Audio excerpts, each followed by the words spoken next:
Takže čau všichni, vítejte u mého dnešního videa. A dneska, jak asi vidíte, že jsem oblečena tak jako do veselějšího, tak to žádné veselé video nebude. Není to ani o tom, proč jsem smazala všechny svoje videa, ale je to o tom, jak jsem zjistila, co bylo předtím na naší zahradě a nic pěkného to nebylo.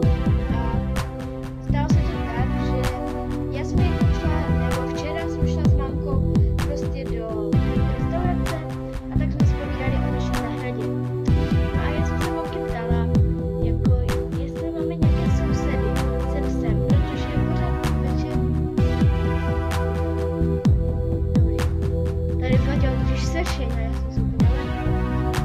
No a já jsem se jí zeptala, jakože jestli máme nějaké sousedy sem s náma, protože pořád večer nějaké štěkání a děti. No a ona mi řekla, že prostě žádné sousedy sem nemáme, jenom jednoho, ale ten prostě žije dovnitř a je to miniaturní pejsek, který fakt má úplně tenoučký hlas. No a tak já jsem se jakože, pak jsem si ještě jako zeptala, co tady bylo předtím, než jsme se tady nastěhovali a co tady jakože stálo předtím.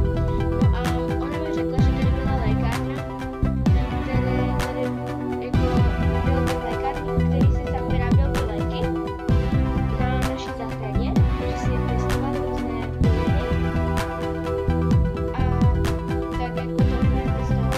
A potom mi řekla, že tady jsou nějaké psů, že tady jako po naší celé zahradě jsou nějaké kameny a jakože pod těma kamenama, že jsou nějaké kostry psů mrtvých a proto tady asi slyším to štěkání a vytí a což mě úplně jakože doslova vyšokovalo.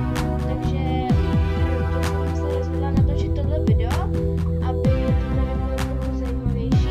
A vám ještě ukážu, kdy teďka sedím, jo? Koukejte. Takovéhle chatrči. Já tady teďka sedím a prostě klepu se. Naštěstí je den, je ráno.